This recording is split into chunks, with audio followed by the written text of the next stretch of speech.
What's going on, everybody? Welcome back to episode 60 of the Silver and Gold. I'm Josh. And I'm Mike. And both our teams suck again. Yeah, no. All right, we're going to jump right in.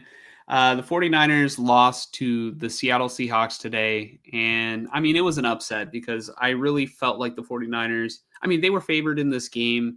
And it was a pretty good matchup for them, especially given that the Seahawks starting center retired right, like leading up to the game, like a couple days before the game. And it's like, well, he didn't want to get his ass kicked by the Niners. Clearly he didn't want to be out there. And so, I mean, I don't know like what the real reason is. Maybe it's like injuries. I don't really follow that Seahawks center very much, but the 49ers went out and they just played poorly. They didn't execute very well. There were multiple points in this game where the 49ers really, I mean, it was a close game when it didn't need to be. And then, they say when you let a bad team hang around for long enough, they'll beat you. And that's exactly what happened today. And this is now the third time this season against each, it's happened once against each divisional opponent where the 49ers blow a fourth quarter lead against, they've done it to the, with the Cardinals. They've done it against the Rams. Now they've done it against the Seahawks. And, really what they all have in common is the 49ers just played themselves. It's bad game management, bad play calling, and just poor execution. I think, I'm going to just sort of like, I'm going to cut to like maybe the end of the game, whereas normally I'll go through like, maybe quarter by quarter or just sort of like kind of go how the game went. But, late in the game, the 49ers had the opportunity to, bleed the clock. And then again, Kyle Shanahan calling pass plays. And one of them was actually a good play, but it was an overthrow by Brock Purdy, to Deebo Samuel over the middle. And, the 49ers didn't convert, and then the clock is not ticking. You're giving the Seahawks life. That's the risk you run every time you throw the ball when it's time to manage the clock. Like, I get it. You're trying to win, you're coaching to not try to lose.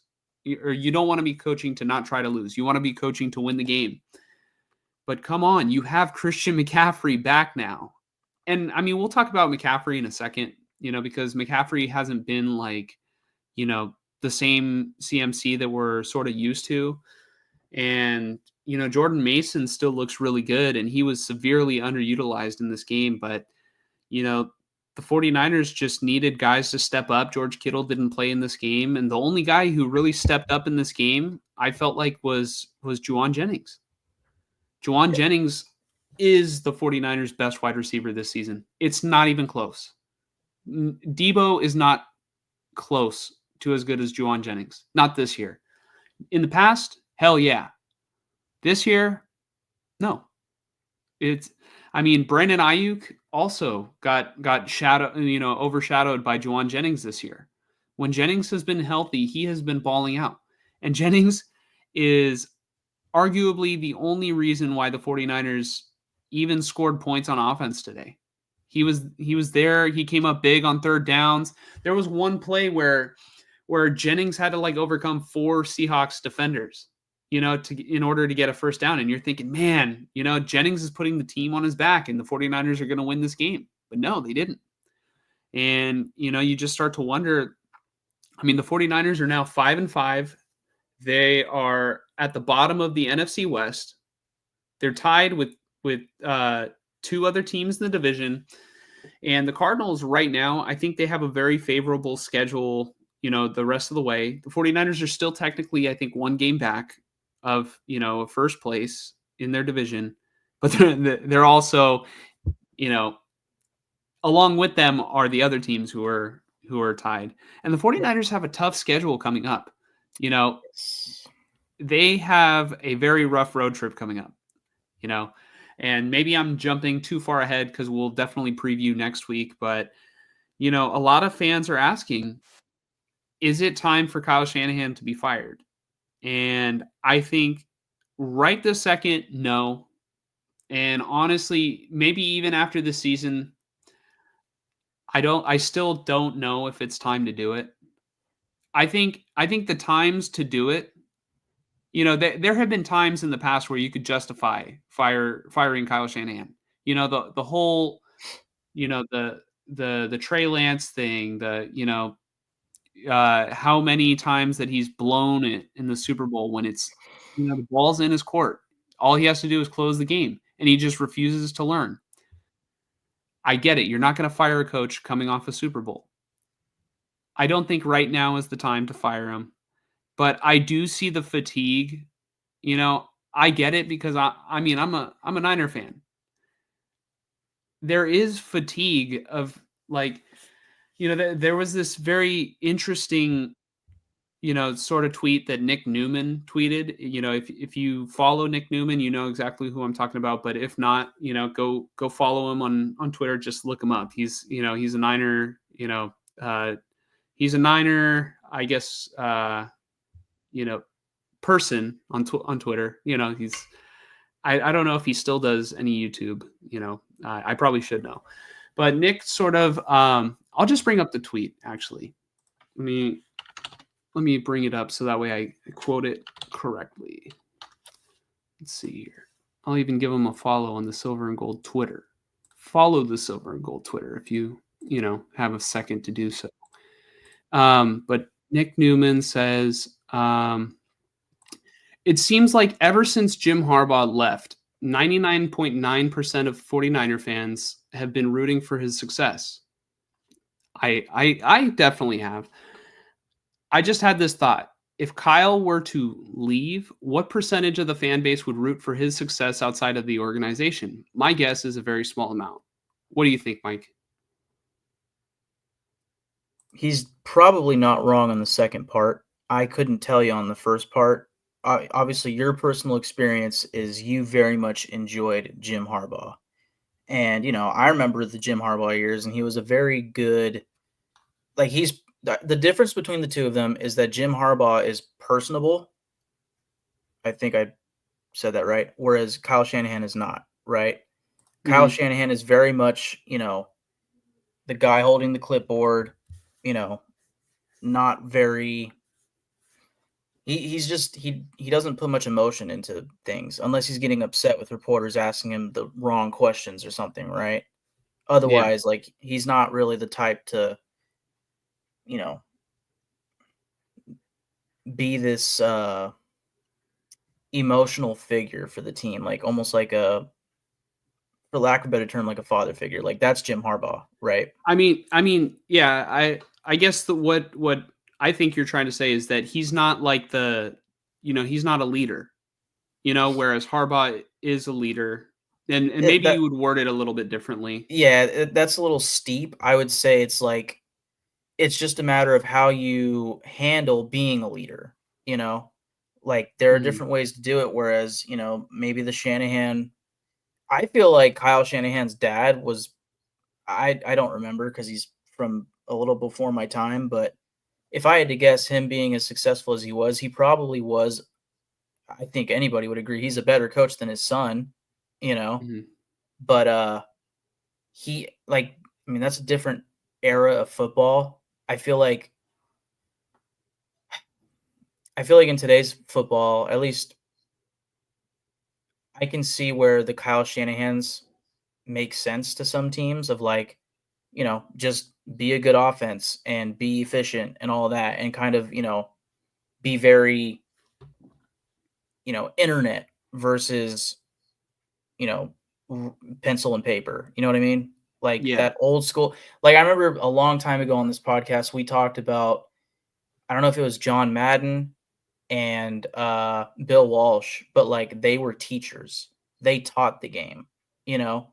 Mhm. Whereas some of these coaches nowadays, like it's like you're one or the other. You're either an Antonio Pierce who's like a rah, you know, maybe a motivator, whatever you want to call him, right? Like he's good at getting the guys motivated, or at least he was last year. And then you have the Mhm. Kyle Shanahan's who's just the total clipboard carrying, this is the offense, this is how we're going to execute it. But there's no emotion, there's no rah to him. Whereas I those coaches back in the day, they had both, and Jim Harbaugh is one of those guys that he has both. Yeah, well, here's the thing. So, like, even the Kyle Shanahan coaching tree, I feel like is very different from him because when I see, I mean, and this is my point of view because I watch like I watch every Niner game, and I see Kyle Shanahan. A player gets injured, Kyle Shanahan is doesn't go up to the player. Doesn't it almost seems like he could care less? It's his face is just buried in the clipboard, and I feel like I mean, have a little bit of, sensibility, have be I don't know if like I guess it's just me wanting him to be something that he's not. And I think like Right. I definitely have in my mind what a head coach should be. And I mean, his style just doesn't fit like my preference.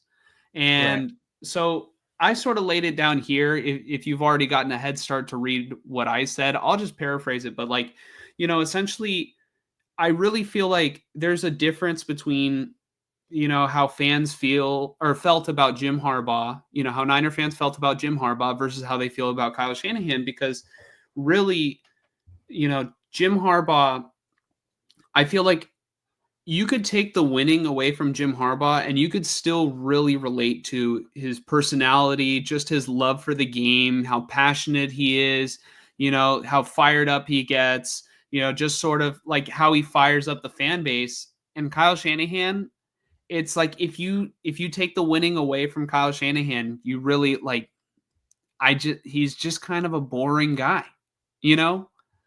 And I think that goes a long way with fans. Fans want to be able to relate to the coach. Like if Shanahan was not winning, he would have been long gone, you know? And right now, I mean, his team is 5-5.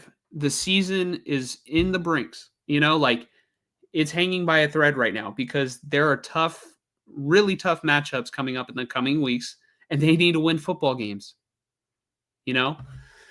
So I don't know. Like, is it time to fire him right this second? No.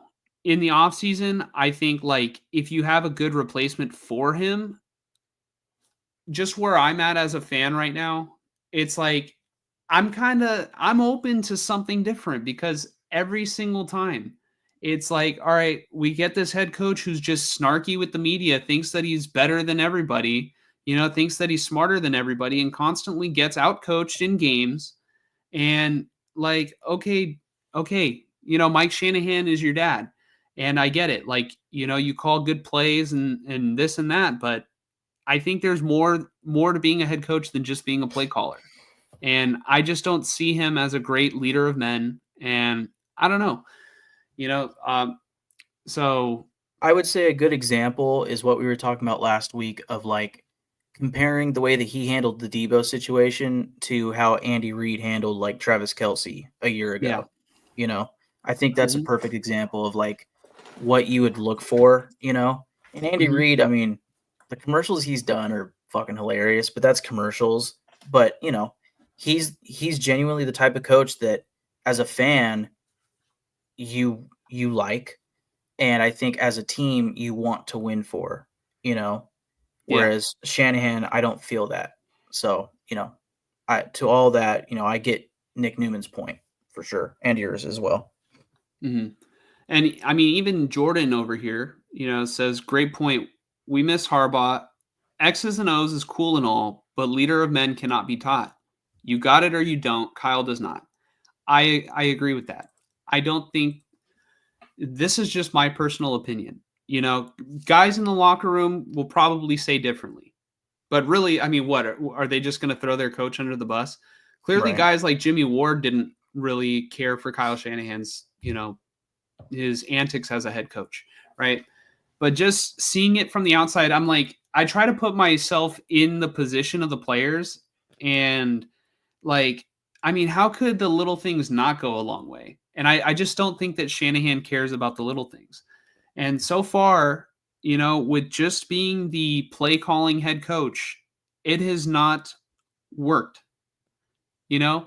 And then right now, all right, the 49ers issues are not just Kyle Shanahan is, he's not a leader, and that's why they're not winning. No, it's more than that. It's the 49ers are, I mean, they're old. They played a lot of football games over the past several years, more than most teams, except for maybe the Kansas City Chiefs.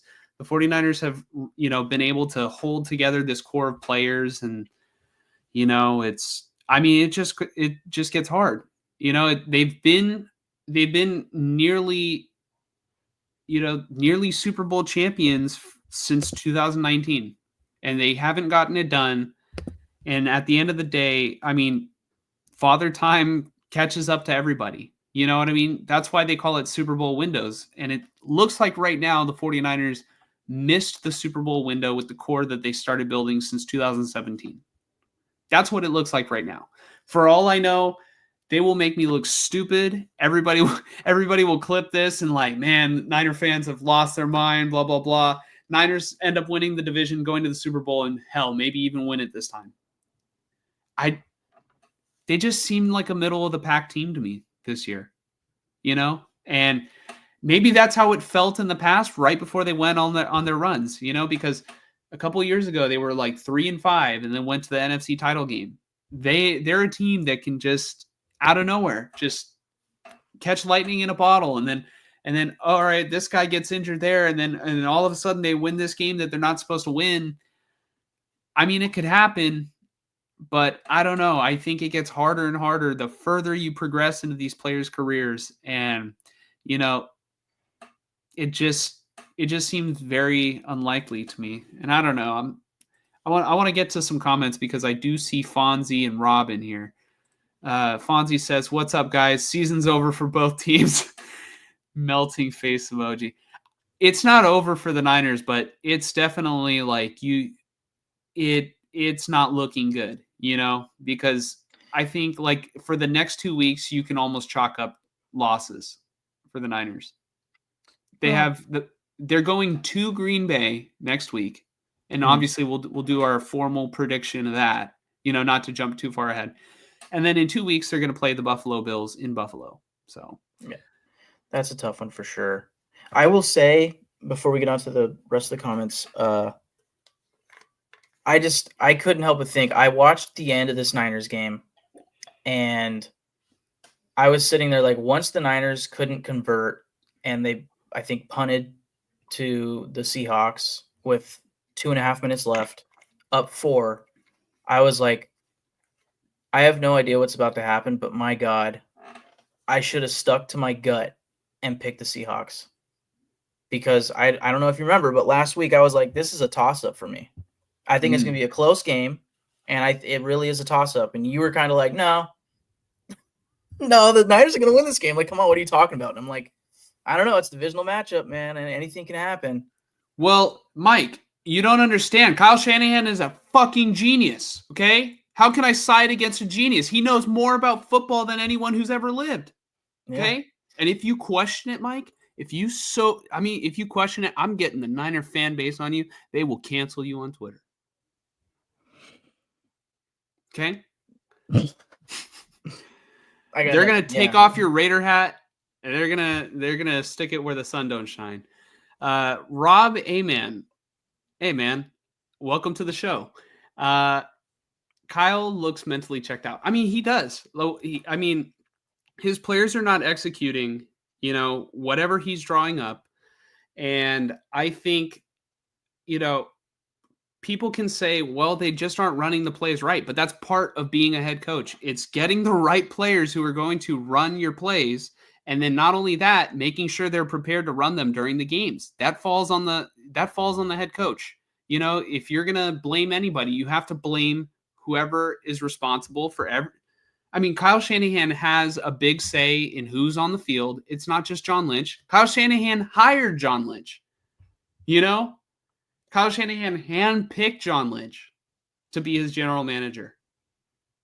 You know, so I mean, really, if you want to go to the root of the problem, it's the Yorks. The Yorks are the top dog of the list of problems, and then it goes Kyle Shanahan, and then so on and so forth. But all right, let's see. Rob with a great question. Why did he use Mason and Garendo today? Well, I think why didn't he use Mason and Garendo today? I didn't like CMC being ran into the ground today. My issue with that stems from last year, where the 49ers would be up in these blowout games and they would just, they would just be continuing to use McCaffrey when they had Elijah Mitchell and Jordan Mason, two perfectly capable running backs, to be able to close out games. Jordan Mason, look, his stats today, he got in for 2 plays in a row, 2 carries, 13 yards. That's 6.5 yards per carry. Pretty damn good. Yep. And then after that, they just went away from him. Debo had a carry today, -1 yards. Tabor Pepper should have went up and should have told him to lock in. Or Jake Moody should have told him to lock in. How about that? I mean, God help Debo when he gets fumbled, Yeah. When he loses a fumble. Oh, man. 4 receptions, 22 yards. Yeah. You want to compare that with what Juwan Jennings did? Juwan Jennings, 10 receptions, 91 yards, and a touchdown. Juwan Jennings was the offense today.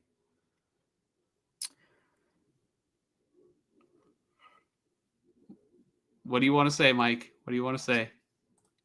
I might have traded Debo Samuel this week in fantasy. Yeah, you might have. I might have. You certainly shook things up. That's for sure. But Sure did. hopefully God is watching my back, dude. Because maybe we'll talk about it if we meet up in the playoffs. Maybe we'll do like a bonus topic where we just like preview our fantasy matchup because it'll be kind of cool. I don't know if anybody will want to watch that, because they're here for Niners and Raider content. But yeah, but back to the Niners though.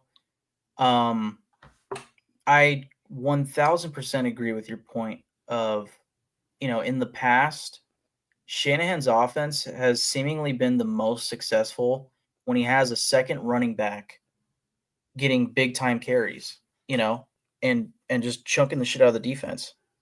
I disagree. Last year was his best offense. I think Shanahan just does, he wants to use his best running back. He wants to lean on that guy. There was a stat like the first several years he had a different leading rusher, like the first several years that he was here. It was Tevin Coleman like the first year, it was Matt Breida like the second year, and then it was Raheem Mostert, and then it was just all right, he keeps cycling through these guys, and then it was McCaffrey obviously last season. This year, I mean, he was sort of forced to use Jordan Mason, and Jordan Mason so far has been better than Christian McCaffrey. If you took any of Jordan Mason's 2 games and you put it versus McCaffrey's, 2 games this year, I think the eye test will tell you that McCaffrey is opening up stuff in the passing game, but they didn't score a lot of points this game. Yeah. So I don't know.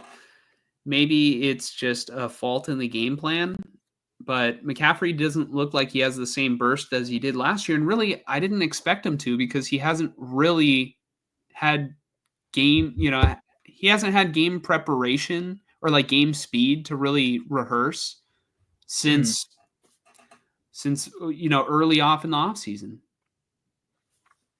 Well, really, no game speed, ever since last year. No game speed ever since last year. You can't replicate game speed at practice. But just going full out at practice hasn't had that since the off season. Rob asks, where were the targets to Pearsall today? I don't know. I don't know. That is a great question. Pearsall was non-existent. Let's see. Kyle's stubbornness is why Jake Tonjes wasn't even considered today. You know, let's see. I have the Niners finishing 7-10. I don't know. I think they'll get. I think they'll get 9 wins, 8 or 9 wins. I don't know Yeah. about, but I don't think you're far off. It's I'd kind say of it's a very down week. possible. It's very possible. I'm a no. Hold on. I'm not. I'm not on the fire Kyle Shanahan train, but it is time to bring in an offensive coordinator.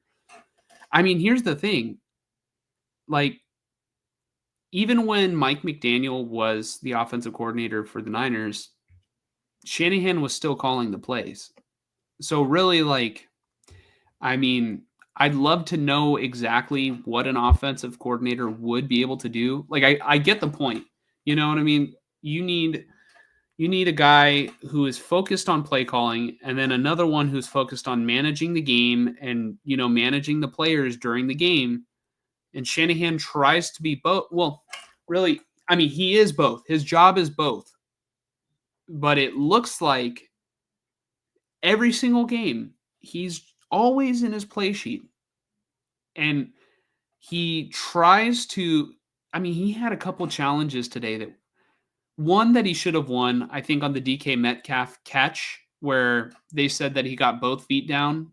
You know, one of the angles it looked like he didn't get that foot to scrape the grass, before he really got possession of the ball. So I don't know. I just think that it was probably a close call, or Las Vegas called, but I don't know.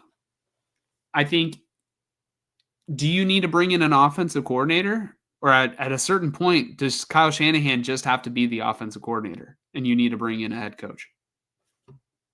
I don't know. Because that's Kyle Shanahan's best, that's his best attribute, is running the offense. That's what I think. Mike Shanahan was great until players started tooting him out. Yeah. Like Mike said, that was before our time, but Mike Shanahan has Super Bowls at least. Jesus M says CMC looks slow, no quickness. Yeah, I mean, he does not look like the CMC that we saw last season. And really, I mean, he just got kind of tossed in there. And it's like, all right, save our season, Christian. You were the offensive player of the year last year, but I mean, he had Achilles tendonitis in both Achilles. You know, at a certain point, does he just get shut down? If the season really starts to slip away, do you even risk it? Yeah, it's a great question. We'll see. Mm-hmm. It doesn't take much to rattle Geno, yet D-line couldn't collapse pocket. I mean, there were a couple plays where Geno got sacked late in the game, and then What happened to obviously Bosa? Bosa, he's got like that oblique, injury. I think last week he said like his hip was killing him, but now it's more I guess concentrated on the oblique. And at a certain point in the second half, he just like he went to the sideline because you could tell he was clearly in pain after he sacked Geno Smith. And like he was in for like a play or two after he sacked, after his last sack, and then went to the sideline and was like out there for a while. And then the announcer started talking about how Bosa started taking the tape off, so he wasn't coming back. So, yeah, I mean, yeah. Niners defense has to make a stop on the Seahawks last drive. Yeah. I mean, that's another thing too. The Nick Sorensen. I almost said Nick Swartzen. Shows where my head's at. But Nick Sorensen, I mean, they didn't really allow a lot of points to the Seahawks. It's got to be complimentary football. Special teams wasn't even good, earlier in this game. I think it might have been Jordan Mason who fumbled on a return and like batted it out of bounds. I was like, man, the special teams just cannot get it together. At a certain point, you got to fire the special teams coordinator. People want to put the blame on the players, but when it's the entire unit constantly playing bad, I don't know. All signals point to who's in charge. You're not going to fire the whole team. Right. Rob says, in a way, season derailing isn't the worst thing. They can use a higher draft pick to address the pass rush. I mean, that's true too. Yeah. Unless, Mike, are the Raiders going to use their draft pick on high-end pass rusher? I pray that they don't. I'll say this in the Niners, outside looking in sort of mentality. I still fully think like all the Niners need to do is make the 7th seed, and they can still, like, I know the team has not played to this capacity this season, but I still think they can beat anybody. Like, if they just play to their fullest ability, it's just tough because they don't have Ayuk. So it's like, the offense might not quite be there, but in a sort of wishful thinking or, hoping things get better sort of sense, if McCaffrey's playing at 90% of his health and the offensive line gets it together, and I think Purdy's been playing fine. If Debo can pull out some big games and they scheme up Debo to have big games, right? And you use Juwan Jennings more, target him more. I think if the defense plays, up to the standard that we've had in the past, I still think they can beat practically anybody. It's just a matter of getting there. Yeah, and then Rob, Mike and I are, I think we're both in lockstep that the Raiders are looking to draft a quarterback. I'm just kind of teasing him because I mean, look at this guy. I mean, look at that hat. Look at that. Look at that clown hat. No, I'm just kidding. No, but I just like to mess with Mike because I mean that would be like the Raider thing to do, right? Them be in prime position for a quarterback and they take a defensive lineman. Hey, you know who did that? Kyle Shanahan. You know who did? That's the first thing he did as the head coach of the 49ers.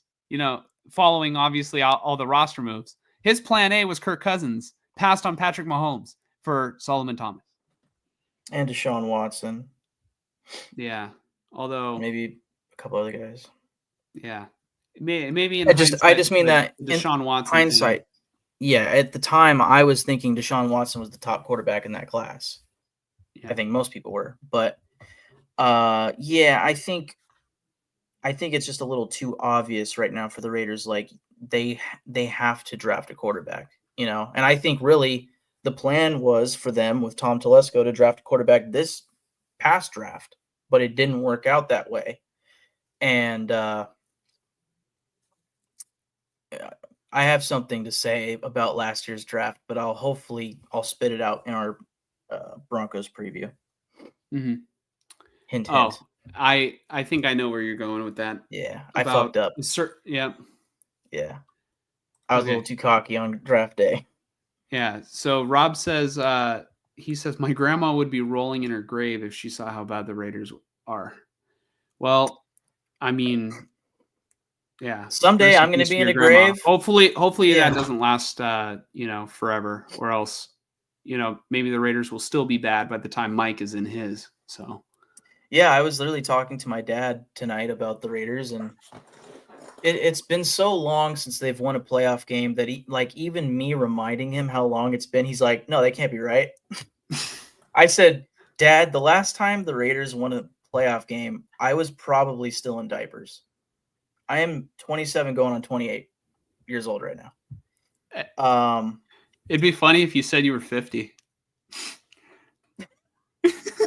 No, yeah, that'd be great. Yeah. No, but yeah, someday I'm going to be nearly in my grave, and I'm going to think back and go, wow, I really lost 20 years of my life watching the Raiders. Yeah, no, you're going to go in your grave, and you're going to go, man, it was really a stupid idea to draft Shedeur Sanders, huh? Yeah. No, just I playing. remember Shador Jamarcus might be Russell, but good. man, yeah. Yeah. Yeah, we'll Oh see. man. All right. So going back to the Niners, I I mean, I don't have much else that I really want to or need to talk about in terms of this game. I feel like we sort of hit on the key areas of Shanahan just not being able to get his team to play a complete football game. When's the Mm. last time the Niners played a complete football game? Even in their wins against the Bucks, like it's not a complete game. I'd have to look back at their. Well, show us the win losses for us picking games. We can look at them. Okay, so let's see. Against the Jets, that was a complete game, I'd say. Yeah, that's definitely Vikings, it. no. Rams, no. Maybe Patriots, not exactly. I Like don't really remember how that game went. I would say the Jets game.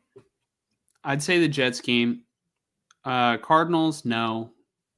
The Seahawks game got close at the end, so no. Chiefs, no.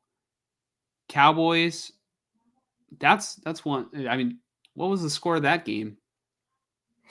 I feel like it was a little closer than expected. Could be Yeah. wrong. So no, The point is, since week one. since week one, they haven't put together a Yeah. complete game. So yeah, I mean that's tough. I can put these in the red column because we were both wrong, even though Mike wants to put the blame all on me. It's not fair. But hey, you take it like a champ. So yeah, let's talk about the 49ers versus Packers. Mike, how do you envision that this game is going to go? Because the Niners are going to be traveling to Lambeau Field. It's going to be cold. I don't necessarily know because we're 1 week away from it, like how the weather exactly is going to be, if it's going to rain, if it's going to snow. Because we're getting to the cold seasons now. Mm-hmm. And Lambeau is not a place that you want to be having a road game at this time of the year, especially in the Yeah. next 2 months. I you know what? I think this is another toss-up game for me. I think this is another game where I really think that these teams are actually quite evenly matched to a degree. I think the Packers look much more maybe complete right now. I don't know. Um, I'm just gonna go with my gut here. I think the Niners are gonna win. I think Really? the Packers just came off a game where they should have beaten or broke the brakes off of the Bears, and they only won because of a blocked field goal. Like the Bears were absolutely going to win that game. And I think for as explosive as their offense should be, they only scored like 17 points, the Packers. Um, and I would say the Niners are a better team than the Bears. And it's a week by week thing. It's a scheme by scheme, situational. What are the what's the term? How are the playbooks, the game plans? Game plan versus game plan sort of thing, right? Like 1 week you could have a shitty game because you just didn't game plan well. You weren't ready for what they brought, and game plan for you. Um, and maybe that's what happened to them against the Bears, where they thought something was going to happen, something completely different happened. But I don't know. I'm going to go with my gut and pick the Niners. So that's very interesting because I have notoriously picked the 49ers in most games. In fact, every single game except for when the Niners just played the Chiefs the most recent time, I think I picked the 49ers to win. So the direction I'm going is, I mean, you do have a point in that the Packers should have beat the brakes off of the Bears, right? But in the same breath, the 49ers should have beaten the brakes off the Seahawks. Yeah. The 49ers are a better team than the Seahawks, but really it just comes down to matchups. And I think Josh Jacobs is a hell of a running back. And, Jordan Love, I think, is a great quarterback. He is prone to turning the ball over a lot. But, their matchup with the Bears have a really good defense this season. I think their secondary has been playing out of their mind. I don't know if you agree or disagree with that, but I think it's pretty much factual at this point that they've been playing well. Mm-hmm. So none of the receivers really did that great today for the Green Bay Packers against the Bears. But now they're facing the 49ers secondary, who just allowed 110 yards to Jackson Smith and Jigba. They allowed 70 yards on 7 catches to DK Metcalf, and another 20 yards to Tyler Lockett. I feel like Green Bay is that team that can spread the ball around and make it tough for the 49ers they can't really focus on one particular player on defense. So the 49ers are going to spread out, and then you're going to have to rely on the defensive line without Nick Bosa to stop Josh Jacobs, and really rely on Fred Warner and Devondre Campbell to have to stop Josh Jacobs. I think it's going to be a tough matchup, especially on the road. The Packers are 7-3, I think, for a reason.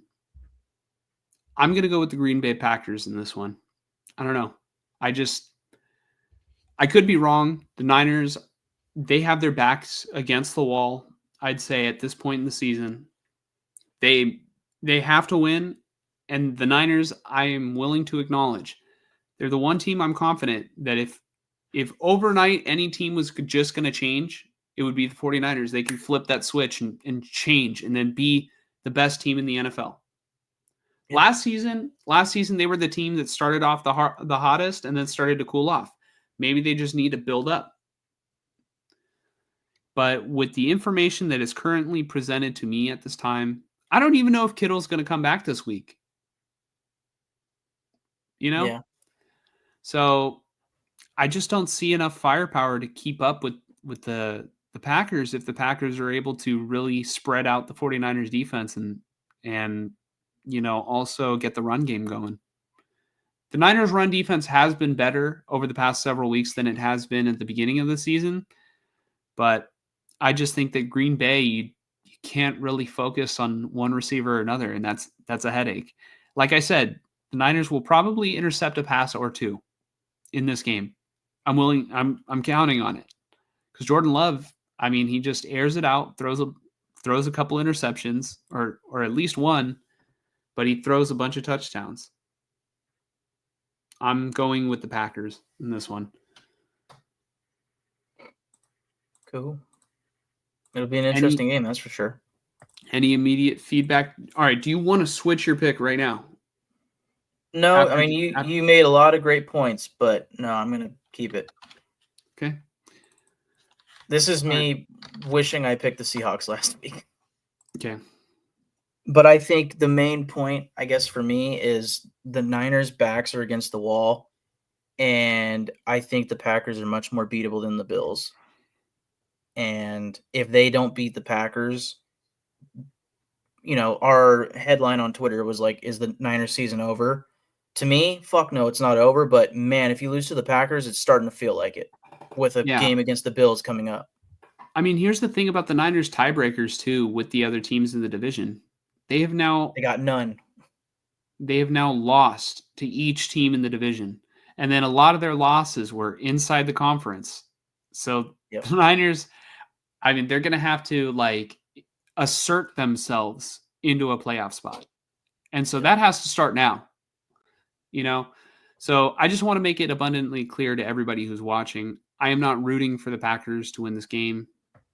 I'm rooting for the 49ers. I'm still holding out hope that they can turn it around, but I'm not going to let my emotions cloud my judgment on my prediction of who I think is going to win the game. Let's take some comments before we move on. Let's see here. Let's see. Frank Weber says, Mr. Davis, must be in hell, even if he isn't already in hell. That's He a hell of is. a comment. Welcome to the Hey, channel. You're in the he right is. place. If he were alive, he'd be in hell. Yeah. I'll say that. Let's see. Bears have a good defense, says Jesus. I agree. Seahawks don't have a good defense. Yeah, their defense has been a lot worse, a lot better in the past. It's been a lot worse lately. Bosa Nova will be out a while.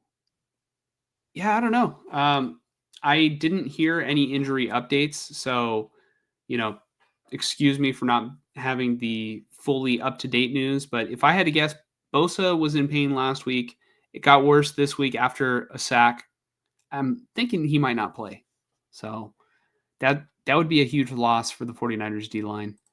Good luck. Big task for the 49ers D line. I'm assuming against the Packers. Yeah. Frank says Seattle didn't need much defense today, apparently. They didn't really need much offense as well, just enough to win at the end. That's true. The 49ers let the Seahawks hang around, and it just happens sometimes. A bad team hanging around will find a way to win. Or I guess a good team letting a bad team hang around will find a way to lose. And I feel like that's what happened today. Lecky says, I was drinking the Antonio Pierce Kool-Aid. He had us fooled from last season. All the hype with no wins to show for it. It's just a nice story to Antonio Pierce. Yeah, being a head coach for sure. Yeah. All right. I think we're ready to move on, Mike. Are you ready to talk about the team that actually did a good thing on Sunday and lost to the Dolphins? I sure am. I'm always ready to talk about the search for a quarterback. The tank in progress?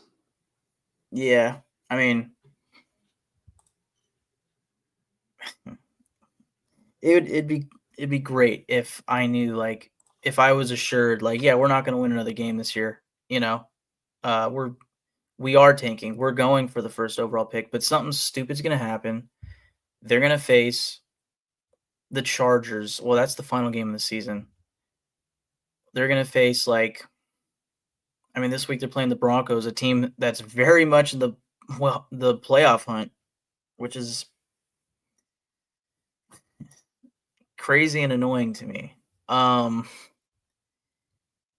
Just right there, like, I saw somebody sent a picture of the current standings in the AFC West. Chiefs are 9-1. The Chargers are now 7-3, and the Yes. Broncos, I believe, are 6-4, if not 6-5. 6-5. They should be 7-4, dude. Right, the block That kick against the Chiefs, yeah. and the Chiefs should be 8-2, only one game above the Chargers. Like, that game was huge for them. Yep. And then you have the Raiders, who are currently slotted for I think the 4th overall pick in the draft at 2-8. And it's just like,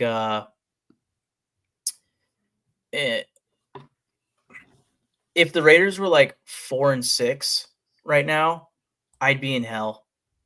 I would be in shambles because I'd have no hope, not only for the short term this season of, like, yeah, we're not passing any of them up, but also chances are we're like a near 500 team and we're going to keep it that way the rest of the year, just like always, right? Whereas this year it's like, oh my God, we finally have the shitty enough quarterback that can actually lose us all of these games.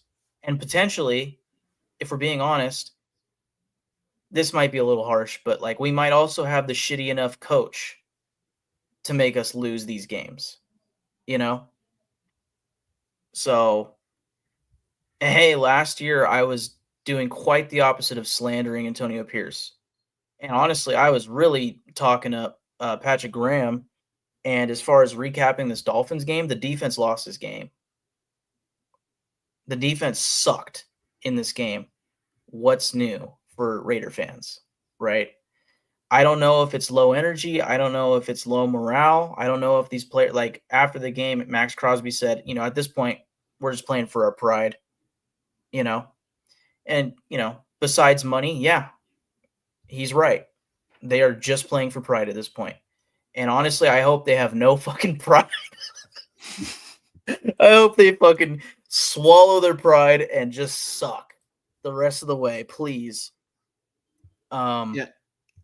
Let's Yeah. just recap what the defense gave up today. So Tua Tagovailoa, 28 of 36 with 288 yards, 3 touchdowns, no interceptions.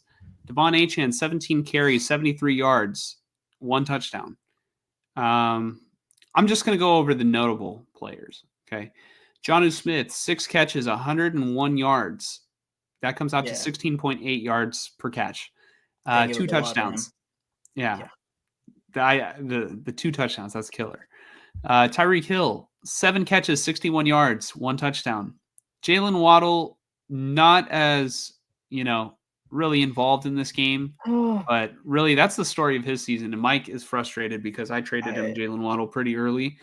But Jalen Waddle, 2 catches, 37 yards. So pretty efficient, but underutilized has been the sort of trend with him this season. Yeah.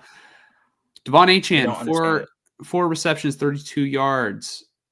Julian Hill, 2 catches, 28 yards. Odell Beckham Jr., 2 catches, 13 yards. Malik Washington, 3 catches, 11 yards. All right. That's probably it for I'm going to cut it off there. Yeah. Jalen Ramsey, an interception on Gardner Minshew. Yeah, that was at the end of the game, I think. Aside from the interception, it didn't seem like Minshew played that poorly based off the stat sheet. 30 of 43. That's my thing. Like, the offense was actually playing good, and they were driving quite often in this game. Hence why I say the defense lost this game. Like, I think up until the third quarter, the Raiders were really in this game. Like, really in this game. Even possibly even in the fourth quarter. Like, they might have only been a one-possession game, and then you had a big one to Jonnu Smith, and that just kind of broke it open to a 2-possession game, and the Dolphins kept it that way the rest of the way, Yeah, 17 points in the fourth quarter. Yeah, so, and really, there were a few penalties on defense, and there were just, drives that the Dolphins were able to keep alive when the Raiders had a chance to stop it, and they just didn't. And then one other notable thing that I noticed in this game was that early on, Jacorian Bennett was taken out by a friendly fire by a teammate. I don't know his name. I don't know who this guy is. No offense. I think he's a linebacker. He got hit and he got a shoulder injury. He was out for the rest of the game. Like, change the game. I think Jacorian Bennett is that good. Not in the sense like he should be a Pro Bowler or something like that, but just like for this defense, he is that much significantly better than Decameron Richardson or Decameron Richardson, however you say it. Because it sure looks to be that Bennett is that much better. So losing him was not good. You already were without Nate Hobbs today, so it makes sense that Tyreek Hill had a good game, and you had a blown coverage, which allowed the big Jonnu Smith touchdown. I think Trevon Merrick still had a good game, but otherwise, it's like not many players on defense are having good games. Tackling wise, Jack Jones had a good game. He was getting in there. Tyree Wilson had a strip sack. It was recovered by the Dolphins, but hey, it's nice to see, right? Max Crosby didn't have a sack. Adam, why am I forgetting his last name? Adam, wow. Well, our defensive tackle was Adam Butler. Thank you, man. I was like, it's not Adam Jones. It's not Adam Jones. Stop thinking Jones. Yes, Adam Butler had a sack. You're like, it's not Jones. Is it Jones? Yeah. But I'd say the other notable thing, maybe this would be the main issue still with the Raiders offense. Who do you think was the leading rusher today for the Raiders? Don't look it up. I know who it is. It's Alexander Madison, and he got knocked out of the game. Okay, I'm sure in carries you are correct. In yards, who do you think was the leading rusher? All right, I'm not. I don't have the stat sheet pulled up. Well, I know for a fact it wasn't Brock Bowers. He had the least amount of yards with -3. Was it Minshew? I just want to confirm this, but from what I saw earlier, it was Jacoby Myers with 20 yards rushing on one Yep. carry. All right, let's see here. You are correct. Yeah, Jacoby Myers, 1 carry for 20 yards, and Alexander Madison, 5 carries, 19 yards. Not the worst. I think, definitely. It's just the usage. That's 3.8 yards per carry. That's fine. It's just why didn't he get 15? You know, Yeah, and then Zamir Zamir White White. gets 5 for 9. Yeah, which is That's very, horrible. very inefficient. Yeah. But I mean, the only notable thing on offense, well, other than like the offense being able to drive down the field, like Gardner Minshew was not playing that bad. The most notable thing on offense was Brock Bowers. Yeah. 13 catches, 126 yards, and a touchdown. Yep. The most catches ever by a rookie tight end in a single game. Hey, shout out to Pia's dad, because Pia's dad said that 89 will probably be breaking records. Yeah. He said 89 and 15 would probably break a record at some point this year. So there it is. 13, for a 126. So shout out to Brock Bowers. He had 9 more catches than the next closest guy. Brock Bowers was the offense today. Yep. The next closest guy, yardage wise, was Alexander Madison, 3 catches for 50 yards. And then the next closest guy in terms of receptions was Jacoby Myers, 4 catches for 28 yards. So I'll just say this right now, just because you saying like Brock Bowers was the offense, it kind of triggered me in a positive way. Because for one thing, that's been my sort of hope of like what would come of the offense, right? I know that Brock Bowers can be that guy. Now everybody knows he can be that guy, right? Like since they got rid of Devontae Adams, it's been pretty clear. Like, oh yeah, he is that guy. I think Jacoby Myers is a severely underrated player in the NFL, and I think although I wouldn't necessarily say he should be like a wide receiver 1, like I think he's a high end wide receiver 2 for a team. And I mean, technically speaking, having Bowers be like the main focal point of the offense, it fits for Jacoby Myers. I really, really like Jacoby Myers for this roster, for this offense. Which I guess brings me to my point. I really think all this team needs is a great offensive line coach. I mean, first and foremost, obviously a quarterback, but a great offensive line coach, maybe 1 or 2 guys on the line, probably at one of the guard spots for sure. We've got to see how Delmar Glaze does at right tackle, but and then you need a fucking running back. That's really it, And it then you go into who's the head coach, who's the defensive coordinator, how are we looking on defense next year? We have a lot of free agents upcoming on defense, but it's not. Rome was not built in a year. Chances are neither will a NFL roster.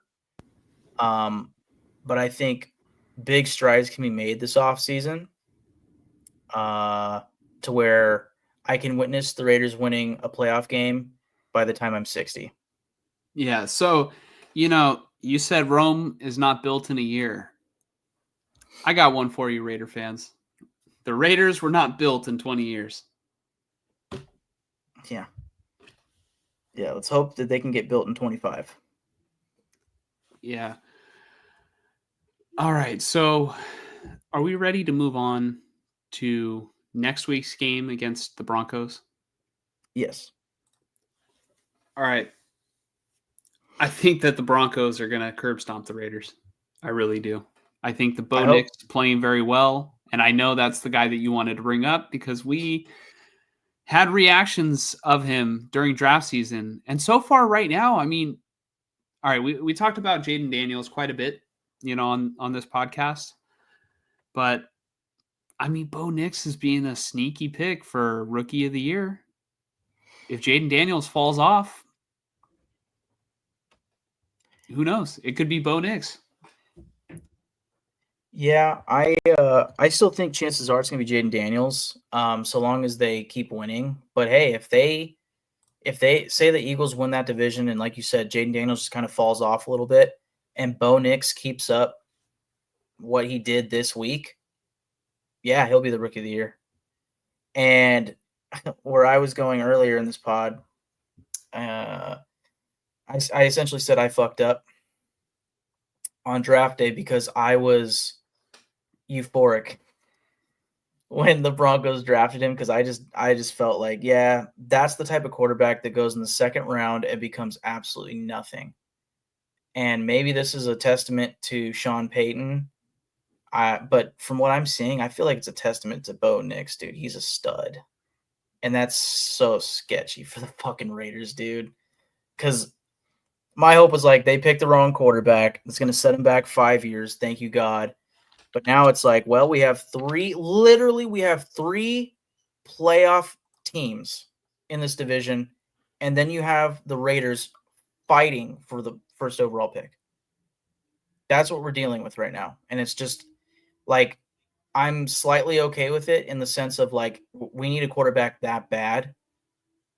But otherwise, this is fucking hell.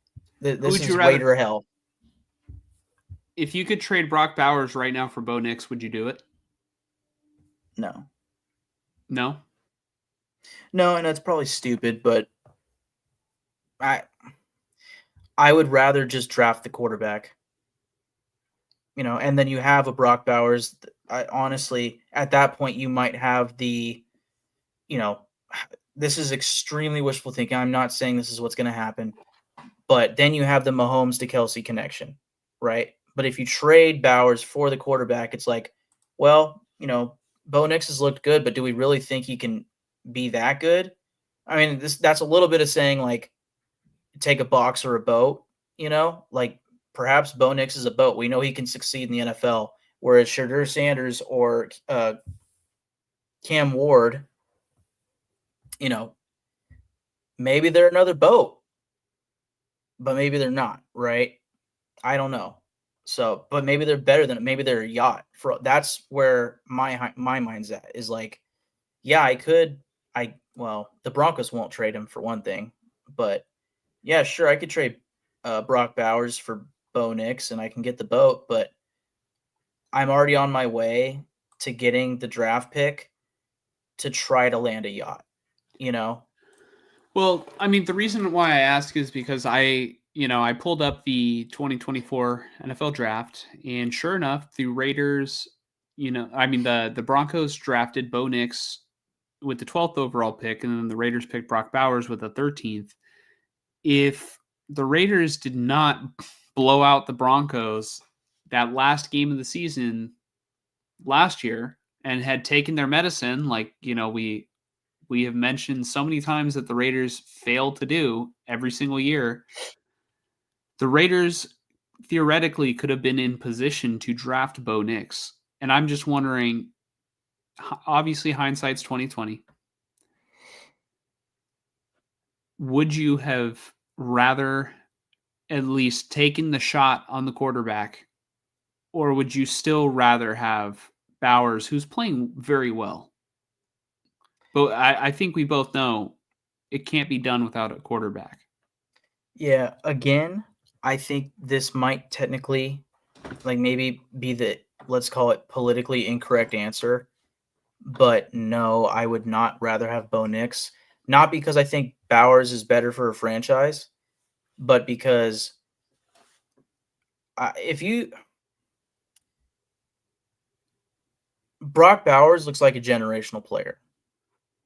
And I genuinely believe that no matter who was playing quarterback for us, they would have sucked, you know what this year on the Raiders. And I think what would be said right now is, wow, Bo Nix fucking sucks if he was a Raider.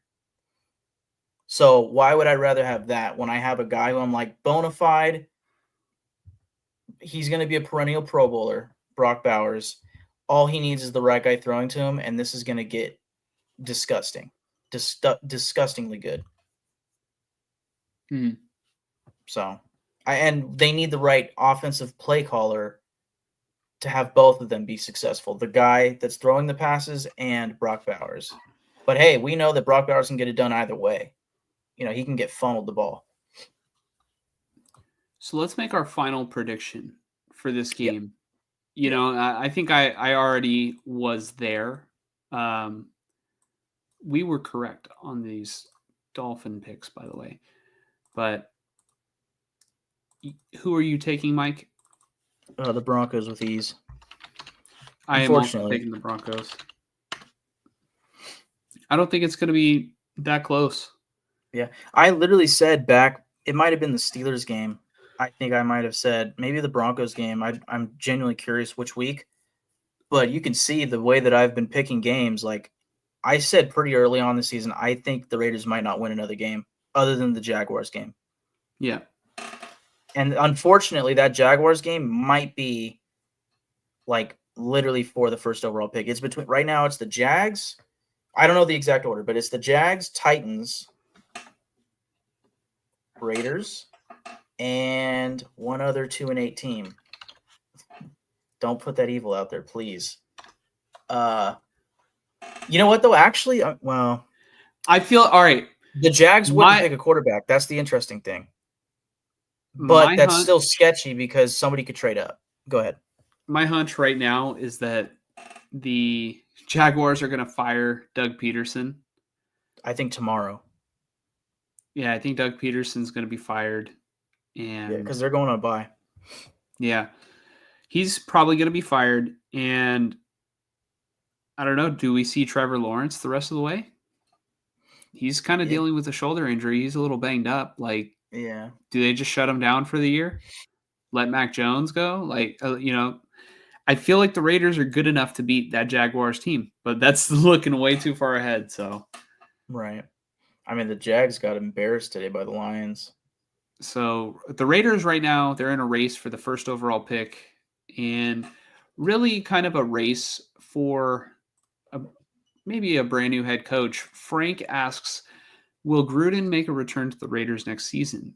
That would explain letting Antonio Pierce hang around.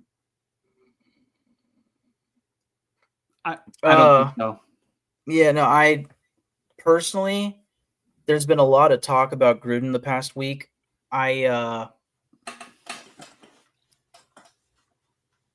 don't know how to explain it, but like it's not happening. He might get another job as like a quarterbacks coach or a senior offensive advisor. He will not be a head coach again. Bank on it.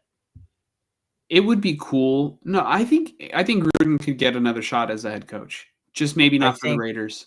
I think whatever team does that will look absolutely stupid. I don't think so. I fully believe so. Why would they look stupid? Because he'll suck. He'll get fired within 3 years. And, he's already got his previous baggage. Bear in mind, I love the dude. Like, I really don't have any, like, negative, like, hate or anything towards him. It's more just, like, my experience from him was he sucked at running a team with, being the guy completely in charge, right? Whereas, say, when he was with the Raiders, Al Davis was in charge. And when he was with the Buccaneers, I don't really even like saying this, but he took over Tony Dungy's team, It's like that team was built to win, right? And then he finally gets a shot to build his team. Just disgustingly bad. Absolutely horrid rebuild by John Gruden. And then, when it finally actually did kind of start working, that's when everything got dropped on him and he gets let go. So you could say like, oh, he was finally getting it done. Coaches aren't supposed to take 4 years to get it done. And 5 first-round picks within 2 years and just fucking blowing them. Damon Okay, Arnett. Thank you very much. okay, but Sean Payton right now. I mean, a couple years ago, it was all right. Sean Payton's going to come in. Well, actually, that was last year, huh? This is Payton's second year? Things are trending in the right Yeah. direction for the Broncos, whereas like maybe at the beginning of the year we were kind of out on Sean Payton. Yeah, I don't think Gruden is a great drafter of players. Definitely his tendency is to reach on guys and pause. But to reach on players and just not make very popular picks with fan bases. yeah. Like Alex I Leatherwood is the guy that jumps out.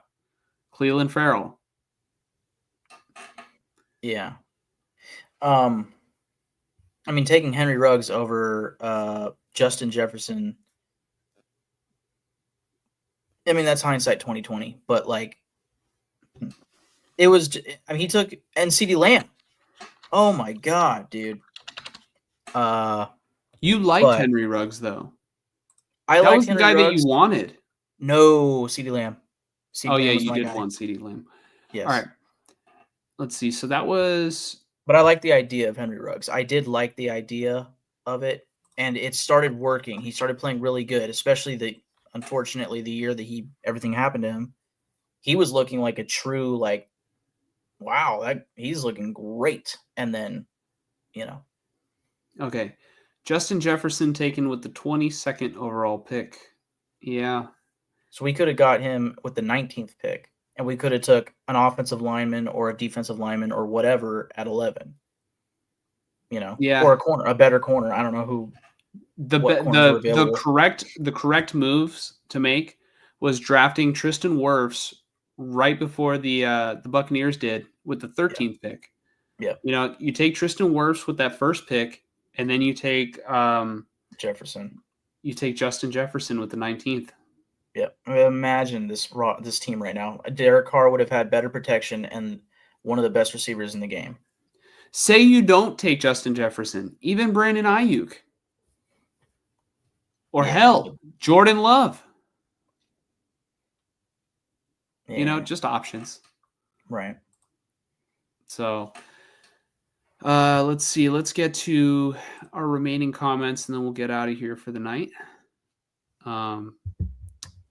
A couple of these are not 49er comments. I mean, are not Raider comments. So we're going to be sort of possibly jumping back and forth here.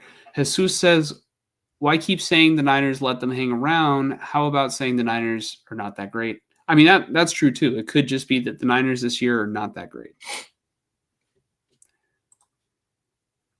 Cam Ward has talent, but takes a lot of high risk.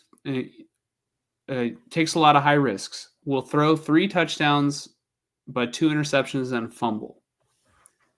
Are you still in on Cam Ward, Mike? Yeah, I think because I have not watched enough college football, I'm gonna try not to overly give my opinion without educating myself properly first. It's just every time I see a Cam Ward highlight, I'm just going, "That's what I want. That is exactly what I want for this team." But if I were actually to watch the games in full, I'd probably be like, "Ooh, I didn't like that throw." That's how it goes for most quarterbacks in college, honestly. Um, it to me, it's always a lot of like when you can see it's a mix of seeing the potential and then when they're in the big games, like CJ Stroud, obviously he played for Ohio State. I think he was playing Georgia and they barely lost, but it was a bowl game. And I was just sitting there like, dude, that was one of the greatest performances I've seen in a long time from a college quarterback in the spotlight, in the big game against the best team in college. Like I was like, I'm all in on this guy now.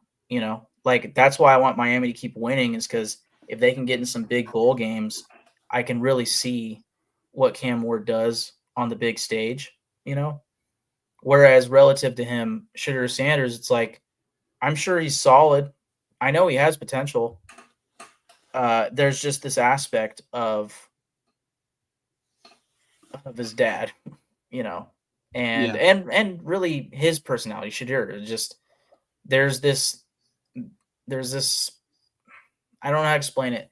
And granted, I think if Shadir Sanders were to become the quarterback of the Raiders, I would probably immediately flip my lens of like, ooh, I don't want that to, well, now I just hope it works.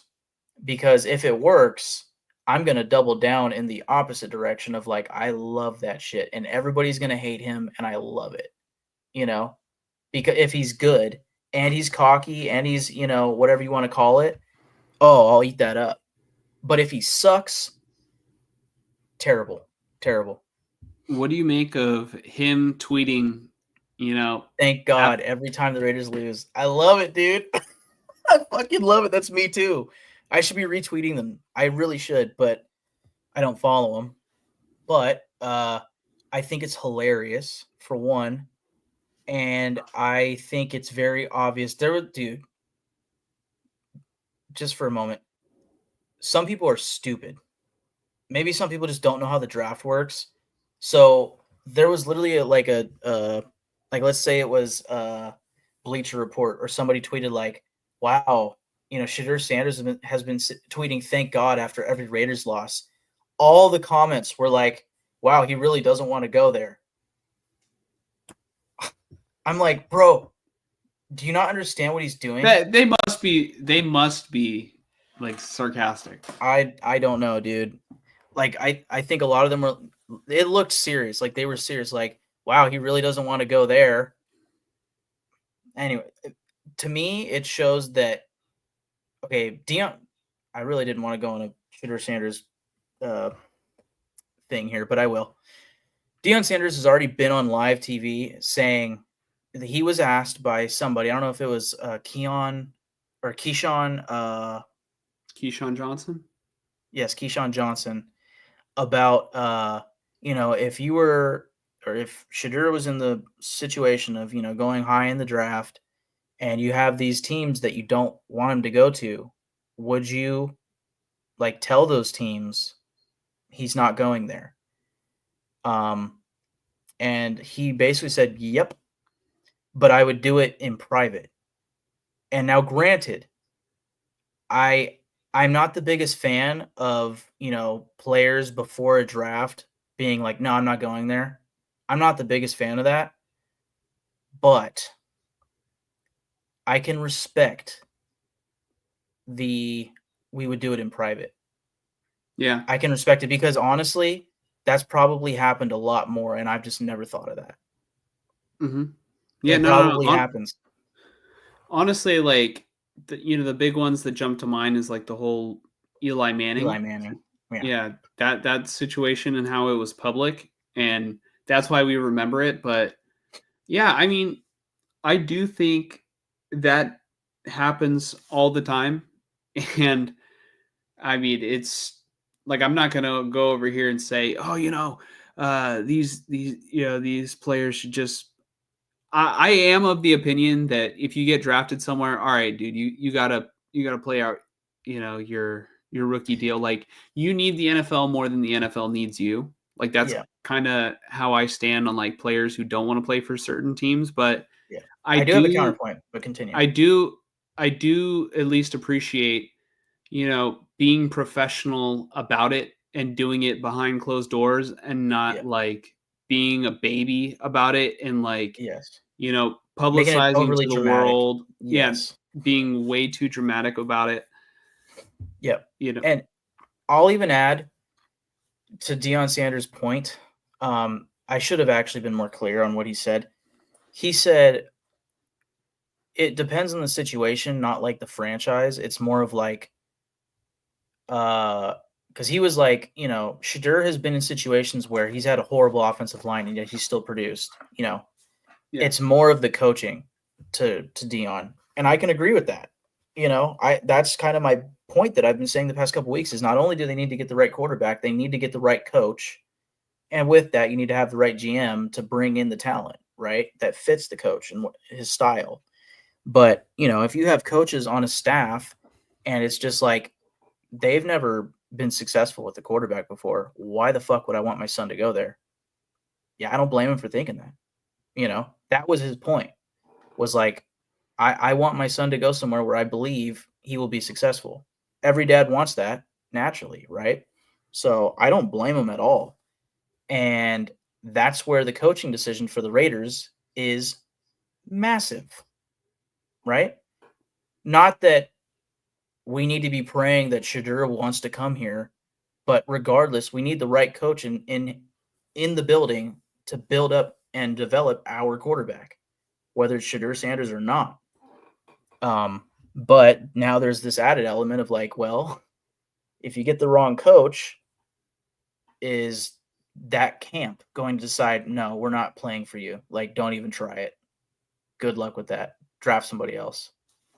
You know, that's tough. And then the counterpoint to like, you know, you don't, or the NFL doesn't need you, you need the NFL. I agree with that. But the one thing that I would say is wise for a player, mostly quarterbacks, really, like any other position, you can't assume whether your career is going to be positive or negative coming into a team. Like Yeah. if you're a wide receiver, okay, the team sucks. That sucks. You're going to lose a lot. You're probably going to get fed the ball a lot, you know? Maybe running backs, it's like, wow, this team really fucking sucks. Like my job is going to suck, right? But for quarterbacks, it's like you can literally, I'm sure you can look at the coaching staff, you can look at the team's past couple years history and look at the roster and be like, that's going to be garbage. And because of that, I'm going to end up being a backup, and that's going to change my, career earnings from hundreds of millions of dollars to maybe tens of millions, which to us is like, oh, boo fucking who, but it's a massive change, right? It's like that's their livelihood. So I don't blame them.